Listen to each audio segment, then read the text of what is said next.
O clássico começa uma semana antes, termina uma semana depois. É o nosso grande jogo, é o nosso grande momento. E voltar a ter um Mineirão dividido com as duas torcidas, 50% de cada lado, é um momento, para nós que já vivemos no futebol mineiro há algum tempo, é muito especial, né? Obrigado pela presença conosco aqui. Um bom dia, presidente. Bom dia, Léo. Em primeiro lugar, agradecer o convite. É uma honra estar aqui, essa bancada de peso. E é uma alegria muito grande ter mais uma final Mineirão meio a meio dividido. Eu que, desde menino, frequentei o Mineirão e eu gostava de ver aquele duelo de torcidas, duelo saudável, né? Uma canta de um lado, outra canta do outro, uma responde daqui, outra dali. Aquilo ali vai inflamando, de fato, o torcedor e vai dando uma pimenta especial para o jogo, né? Então, depois de muito tempo, tivemos essa alegria em 2022, foi um espetáculo, foi um case de sucesso.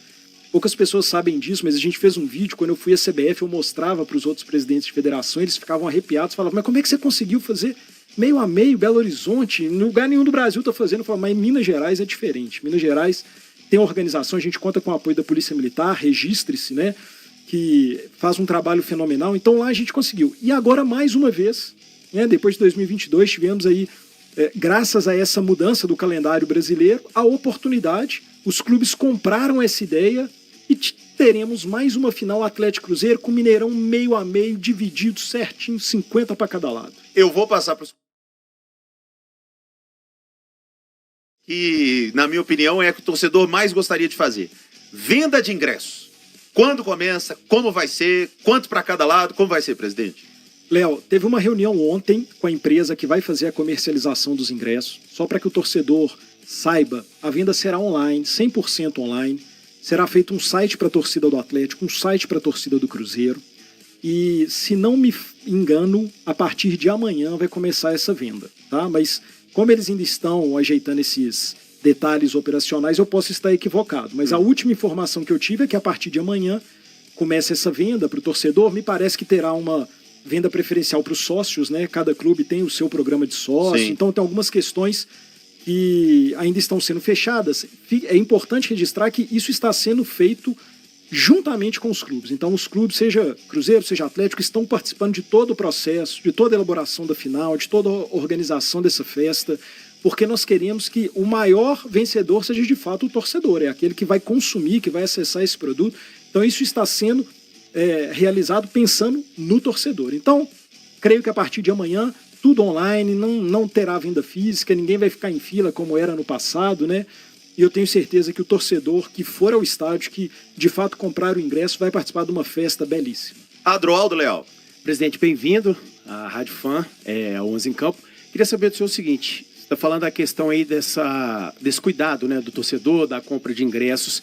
E como é que vai ser? Tem alguma festa, tem alguma coisa programada para esse torcedor, por exemplo, no pós-jogo? Porque naquela final que foi organizada pela federação, que foi muito bacana, enfim, só não gostei do resultado, mas foi muito bacana, teve festa depois, teve show no intervalo, enfim.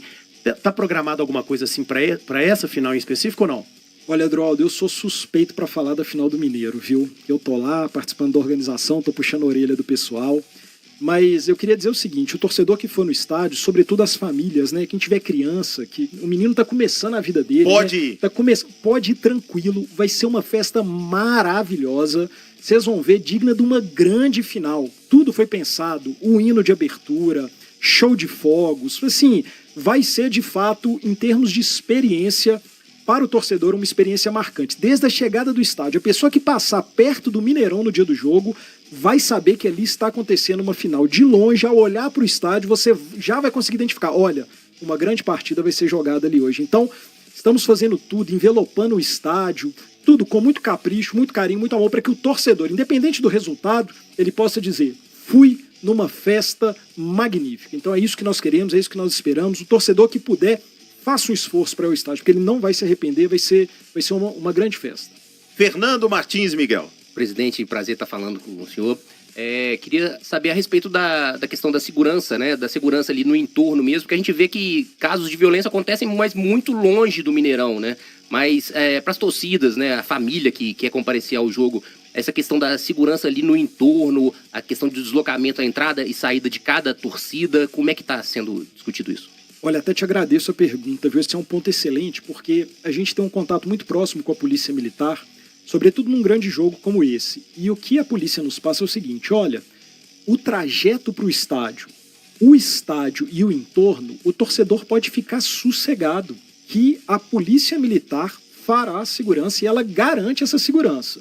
O grande problema, o foco de tensão são aqueles locais onde a polícia não está presente. Então, por exemplo, um bairro mais distante, onde tem um bar e o torcedor foi lá para assistir o jogo e você tem torcedor das duas equipes, a pessoa acaba ficando alcoolizada, não tem a força policial ali, se envolve numa confusão, numa briga e a gente vê as tragédias que a gente conhece do passado. Mas, naqueles corredores que foram separados, né, os acessos tradicionais, Catalão, enfim, lá pelo Anel, esses pontos eles estão sendo monitorados e teremos uma presença ostensiva da Polícia Militar. E a nossa polícia faz um trabalho excelente. Então ela garante que o torcedor que for pelas vias de acesso normais, ele chegará e sairá do Mineirão sem nenhum problema. Sem nenhum problema.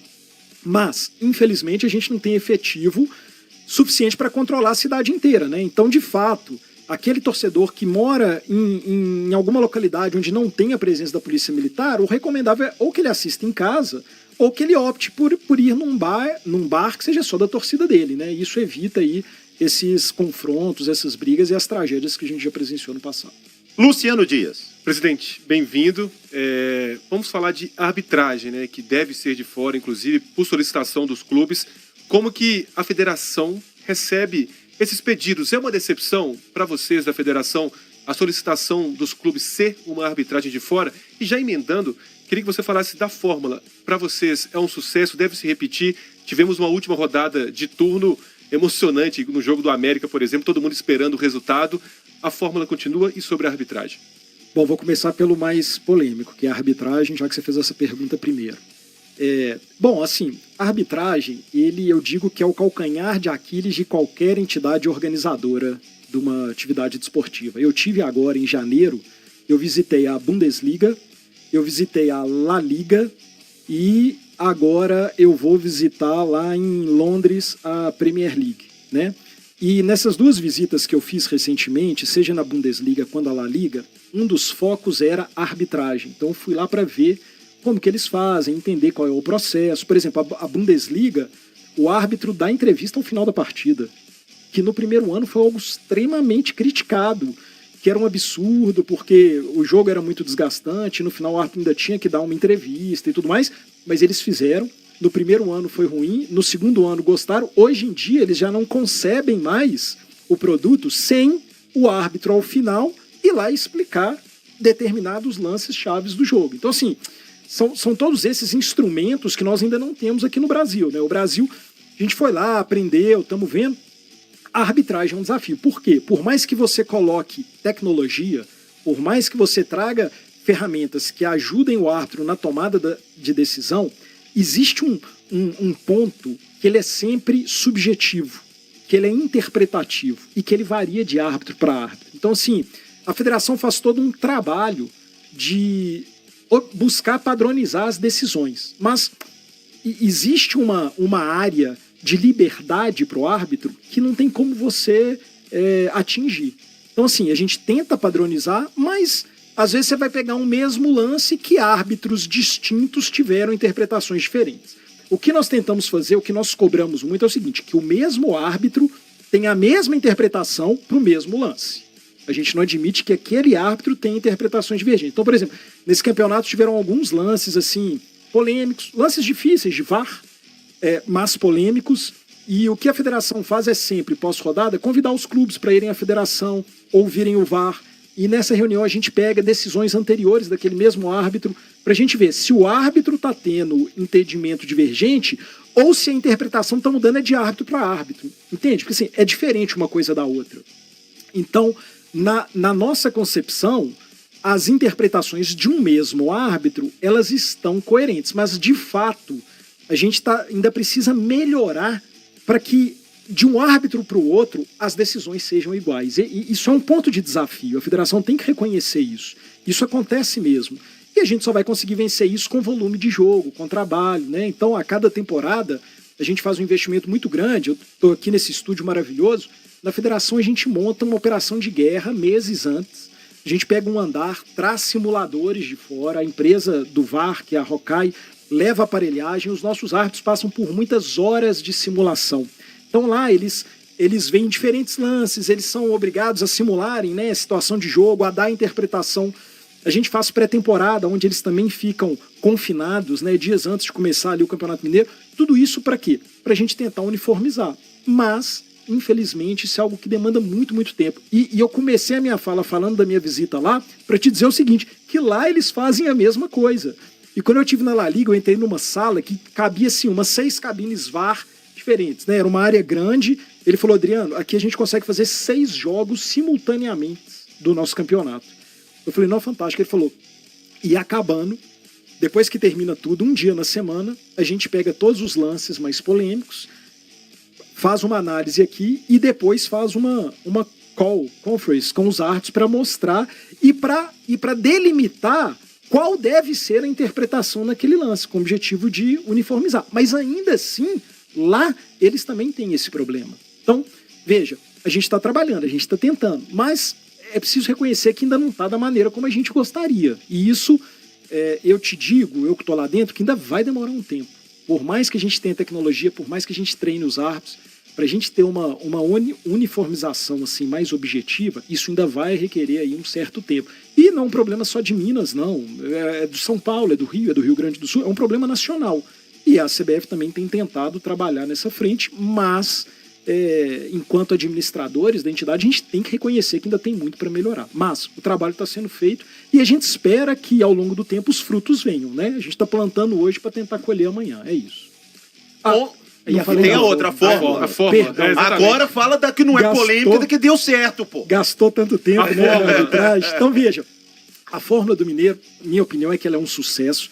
Eu acho que esse ano, desde que eu estou à frente do futebol, não me lembro de um campeonato tão equilibrado, tão disputado, chegando na reta final, assim, a gente não sabia quem que ia ser rebaixado e quem que ia passar de fase, na última rodada. Então, assim, eu não me lembro de E fato. quem ia pegar quem, né? Quem Os acréscimos do jogo do América. A todo instante podia mudar. Vamos ter clássico na semifinal? Não vamos? Como é que vai ser? Né? Enfim. Então eu acho que para o torcedor, né, para quem acompanha futebol, para vocês que cobrem futebol, eu acho que foi uma fórmula vencedora. E foi uma fórmula que foi fruto de um alinhamento de interesse. Alguns clubes queriam menos jogos, outros clubes queriam mais jogos. Então, alguns anos atrás, a gente desenhou essa fórmula de 3 grupos e fomos fazendo experimentos, né? Primeiro, o Troféu em Confidência veio para tentar dar mais calendário para os clubes que queriam mais jogos, mas sem prejudicar aqueles que queriam menos jogos. Tínhamos o triangular do rebaixamento, que no começo parecia uma boa solução, mas depois os clubes disseram que não foi boa. Então, a gente vai ajustando, né, fazendo pequenos ajustes, mas a fórmula de 3 grupos, com 11 jogos, me parece que é uma fórmula vencedora, imbatível. Acho que pelos próximos anos teremos essa fórmula, até porque as datas, né, estão cada vez mais comprimidas, e essa é uma fórmula que permite um certo volume de jogo numa primeira fase para você conseguir entrar numa fase de mata-matas. Então, me parece que foi vencedor e acho que o torcedor gostou. Eu quero fazer uma defesa e uma sugestão aqui sobre a arbitragem e a Federação Mineira. Mas antes eu quero dizer, viu, presidente, nessa festa que você está prometendo de domingo, nós também estaremos lá. Para você, viu? Adroaldo Leal, você conhece a Esplanada Sul do Mineirão? Conheço. Quem vai muito entrar bem. por ali? A torcida Do Cruzeiro. Lá teremos o nosso Glass Studio, estúdio móvel da Fã, com Adroaldo Leal, com toda a nossa tropa, com Kenner Tarabal. O Tarabal vai ter que narrar gol lá de torcedor. Nós vamos estar lá, vamos ter brindes, milhares e milhares de brindes, tanto para a torcida do Cruzeiro, para a torcida do Galo. Estaremos em todos os lugares do estádio, então a Fã não vai ficar de fora. Estaremos com uma cobertura espetacular, histórica principalmente, para a cobertura do Clássico de domingo. A minha defesa, presidente, é a seguinte: a gente critica muitas vezes os árbitros ou critica o VAR, mas existem algumas minúcias e algumas regras que as pessoas precisam se atentar. Eu já, por algumas vezes, já entrei em debates de pessoas que interpretam de maneira equivocada, né, os procedimentos do VAR. E a gente teve a maior polêmica do Mineiro no jogo Norte e América, sobre aquele final de jogo e tudo, e que foi necessário, inclusive, com calma depois, imagens, áudios e tudo, ver que o jogador do Norte havia invadido a área no pênalti e ele tinha interagido com o rebote. e isso o VAR determina que o lance precisa ser invalidado. Então, eu entendo toda a frustração do Norte, mas a gente também tem que entender que a regra foi cumprida. A minha sugestão já é uma conversa mundial, e lá na Premier League eles falam muito disso, de aumentar a faixa do VAR, né, para ser mais pró-gol. A qualidade das imagens que a gente recebe na transmissão não são conclusivas. E aí a minha dúvida é, lá dentro do VAR, eles recebem assim imagens 4, 8K, o suficiente para aquela linha? Porque quando passa para o torcedor, para o jornalista, para a gente, e mostra aquela imagem mais pixelada, né, que você não vê ali, aí que surge, nossa, mas traçaram a linha errada. A linha ela é um sistema, ela é um software, não tem como traçar a linha errada. Mas essa exibição, existe um projeto para isso, seja nosso aqui, seja lá fora, para essa melhor demonstração do que o VAR faz? E foram 2 lances, né, rapidamente. Cruzeiro e Betim, o lance do Chico da Costa, e Cruzeiro e América foram lances que a gente ficou discutindo aqui a semana toda, né, Léo? Como é que é o beicinho Beicinho de pulga. Né? A distância que foi. Léo, boa pergunta. Eu te confesso que, não vou falar qual jogo não, mas eu estava no estádio e eu tive uma impressão. E eu falei assim, o árbitro errou. Não tô acreditando que esse árbitro errou com esse dinheiro que a gente gasta de VAR e tudo mais. Eu fiquei possesso. E aí, toda segunda-feira, a gente tem uma reunião pós-rodada, né? Eu, presidente da comissão de arbitragem, falei, vocês estão brincando. Eu já cheguei lá. Ele falou, Adriano, calma que eu vou te mostrar o lance. E aí, depois que eu vi o lance, eu falei, não, o árbitro acertou. O árbitro tá certo, acertou. Então, para te dizer o seguinte, às vezes o torcedor, quem está no estádio, tem uma impressão, e tem aquela coisa do momento, e tem a imagem que vai para a TV, mas a cabine de VAR tem muito mais imagem do que aquela que vai para a televisão. Tem outros ângulos. Você falou bem, o negócio não tem como traçar a linha errada. O que você pode fazer errado é escolher o ponto que a linha vai ser traçada, mas não é o operador que traça a linha, quem traça é o programa. Ele só escolhe o ponto de maior avanço, entendeu? E para isso ele tem uma lupa, ele tem várias câmeras, ele quando fala, esse é o ponto, peraí, deixa eu ver, me dá aqui mais 3, 4 câmeras para eu ver se de fato esse aqui é o ponto ideal. Às vezes o árbitro testa, ele fala, peraí, eu vou pôr no pé, eu vou pôr no joelho, deixa eu ver um em confronto com o outro. Então, isso é feito. Agora, podemos melhorar? Claro que podemos. A gente acabou, né, a CBF, na verdade, acabou de trazer para o país a tecnologia do impedimento semiautomático. Então, assim, são tecnologias que vão melhorando. Hoje, eu te digo, o maior investimento operacional que é feito na Federação Mineira é na tecnologia de arbitragem. Então, assim, o grosso do dinheiro está sendo empregado nisso, está sendo gasto nisso. Agora, não é um dinheiro que você vê o retorno imediatamente. É aquilo que eu falei, assim, demora um pouco, porque a cada tecnologia que muda, você tem que pensar assim, mudou a tecnologia, o operador está preparado? Né? Eu vou te confessar uma ignorância minha tecnológica. Eu estava ali com o Du agora, ele falou, Adriano, me passa seu contato. Eu falei, salve aí meu número. Ele, não, peraí, seu celular é iPhone? Eu falei, Ele falou, então encosta aqui. Aí encostou, eu falei, que isso? Ele falou, só você encostar que passa. Eu falei, eu não sei o que me espanta mais, Adriano Aro. Você não saber disso e tu não sabia saber. Pois é, cara. O Du agora eu fiquei preocupado. Eu me senti um energúmeno digital, entendeu? Então, vai dizer que o operador também vai passar por isso. Então, sim, a tecnologia chega, mas você tem que treinar. Olha só, falei aqui da nossa festa e muita gente já está perguntando como vai ser. Nos programas aqui nós vamos trazer, inclusive já vou trazer uma grande novidade para você da Fã. Vamos sortear ingressos para o Clássico. Para a torcida do Cruzeiro, para a torcida do Atlético. Vamos sortear pares de ingressos. Já vai baixando aí o nosso aplicativo da Fã, seja na loja da Apple, seja seu telefone iOS, seja na Apple Store, na Google Play. Baixe o aplicativo Rádio Fã FM, porque vamos sortear vários pares de ingressos para a torcida do Cruzeiro, para a torcida do Atlético, e estaremos presentes com o nosso estúdio, com o apoio da Semig Sim. Um abraço para o nosso querido Rubens, a Semig Sim que te dá desconto de até 16% na sua conta de luz, só não faz quem é bobo, então aproveita e vá lá fazer essa festa conosco. Ei, psiu, sem precisar quebrar nada, tá? Né? Não tem que quebrar nada, instalar nada, esquece. é só o desconto. Só desconto, é só acessar lá, semigsim.com.br. Que é parceira do sócio torcedor do Cruzeiro, isso. Né, Andrô? Então, acompanhe conosco, obrigado aos nossos parceiros, vamos fazer uma festa incrível lá no domingo. Pois é, presidente, o senhor acabou de dizer o seguinte, o árbitro do VAR, ele tem várias outras imagens que a gente não tem esse acesso, ok? Mas, por exemplo, às vezes ele tem uma imagem ali que é conclusiva e essa imagem que ele escolhe, geralmente que vai para o telão ou não, ou já tem uma padronização, a imagem que vai para o telão é essa aqui, mas porque é aquilo que o Léo estava falando, essa questão da linha, dependendo do ângulo, do jeito que você vê, no estádio é totalmente diferente. Eu estava até conversando com um auxiliar, não vou nem citar o nome dele, ele falou o seguinte, dependendo do posicionamento que ele faz no corpo, se ele gira um pouquinho para a direita ou um pouquinho para a esquerda, o cara está impedido ou não. E tem essa questão da tecnologia. Essas imagens que ele tem de ver de vários ângulos invertidos, por exemplo, igual deu aquela polêmica toda no gol do Memphis, Memphis Demão, né? Contra o Cruzeiro. Pô, mas o VAR não tinha esse ângulo de frente que o cara filmou. Como é que funciona isso e por quê? E como que eles escolhem essa imagem que vai pro telão pro torcedor ver? Bom, primeiro aqui, é o segundo que me chama de senhor. Ou é porque eu sou muito mais velho, né? Respeito, o senhor tá no céu, né? Amém. Vamos lá. Primeiro, isso é uma dúvida muito pertinente, Droga, porque o que acontece? O torcedor ele precisa entender o seguinte: mas o VAR não viu. Não, nem sempre o VAR tem uma imagem conclusiva. E a regra determina que o VAR só chame o árbitro e sugira a revisão, porque ele nem fala assim, foi pênalti, não. Ele fala, sugiro revisão. Vai lá, veja a imagem e interprete. Porque ele tem uma opinião, mas a do árbitro pode ser divergente. Né? A que prevalece é a do árbitro de campo. É a do árbitro de campo. Então, assim, ele só pode chamar quando a imagem que ele tem acesso for de fato conclusiva. E algumas vezes a imagem dele não é conclusiva, seja por limitação de câmeras, seja por causa do ângulo, seja porque o jogador pode estar encoberto. Então, às vezes, ele olhando, ele fala, pareceu que foi muito falta, mas aqui não dá para ter uma imagem clara que seja capaz de alterar a decisão de campo. Então, ele não pode chamar.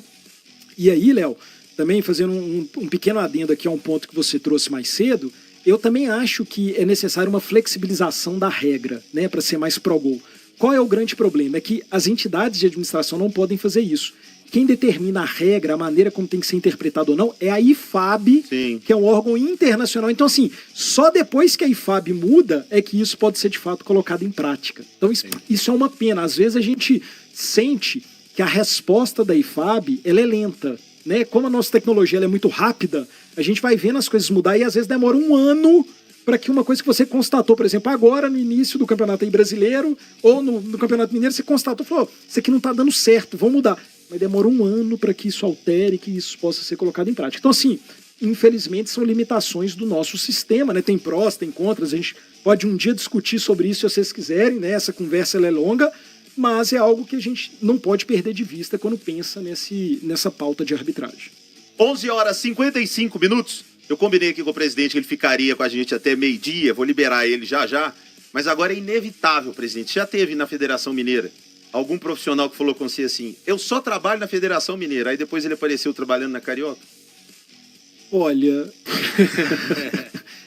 Isso já deve ter acontecido. Não na minha gestão, mas já deve ter acontecido. Como que, como um amante do futebol mineiro e torcedor pelo futebol mineiro, você viu esse movimento? Leonardo Jardim, a torcida do Cruzeiro, queria que de volta, a torcida do Cruzeiro quer o Tite fora e tal. E aí o Leonardo Jardim aparece lá no Flamengo que o Felipe Luiz, que tinha ganhado tudo, foi demitido. Pois é, eu te confesso que eu fiquei surpreso com a notícia do Felipe Luiz, viu? Depois do ano que ele fez, o ano passado... 3 meses isso. Esse cara vai ficar muito tempo aí com esse time do Flamengo, né? E acordamos com essa notícia de que ele foi demitido. Então isso me surpreendeu. Infelizmente, né? Eu acho que ainda tem toda essa questão do planejamento no futebol brasileiro, que é algo que precisa amadurecer um pouco mais, né? A chegada das SAFs ajudaram nisso.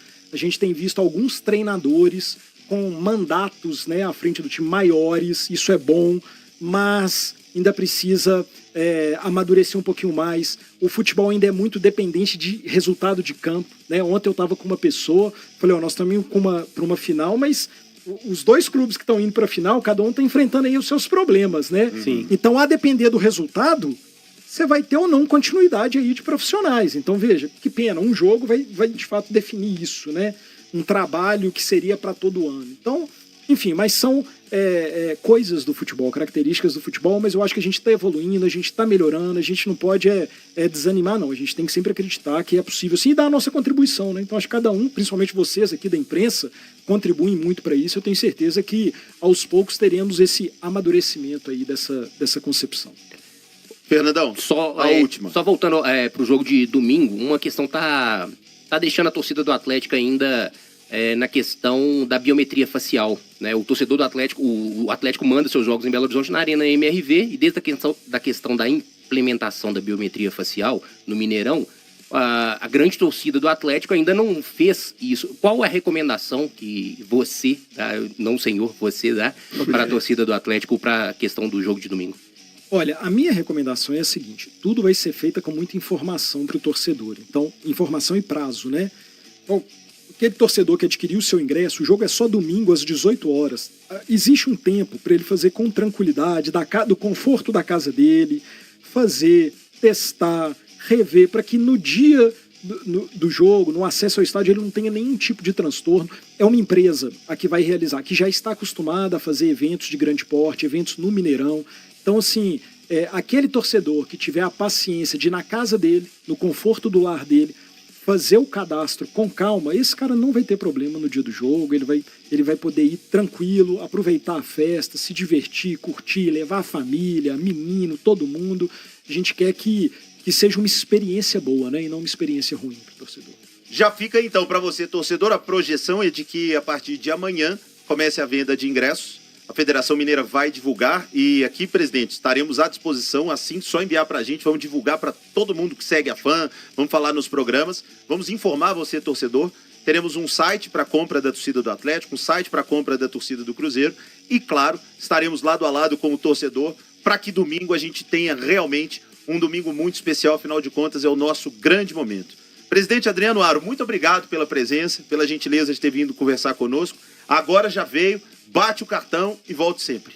Ô, Léo, muito obrigado. Já me coloco à disposição, viu? Pós-final, se quiserem, vai ser um prazer retornar aqui. A gente pode conversar um pouquinho mais. E queria deixar uma mensagem aí pro torcedor, que é o seguinte: em 22, quando eu estive lá, eu vivi uma coisa que eu achei que eu não veria no Mineirão, mas após o término da final, naquela ocasião, quem ganhou foi o Atlético, mas quando acabou o jogo, a torcida do Cruzeiro ficou um tempão na arquibancada, cantando hino, apoiando os jogadores. Foi de arrepiar. Entendeu o momento. Isso para dizer o seguinte: seja lá quem ganhar, quem perder, o torcedor ele vai pela festa, ele vai pelo jogo. E naquele dia, naquele jogo, os jogadores do Cruzeiro, apesar de terem perdido, entregaram tudo dentro de campo. Então o torcedor soube reconhecer isso. Então, para atletas, para torcedores, para os atletas, que eles entreguem tudo em campo. E para o torcedor, que ele saiba reconhecer também a entrega do time dele e que seja uma grande festa para todo mundo, né? Que ainda que um perca, a torcida possa apoiar e possa cantar e possa fazer uma bela festa lá no dia da grande final. Um forte abraço aí para todos. Obrigado, presidente Adriano Aro, conosco aqui no 11 em Campo. Nós vamos fazer um rápido intervalo.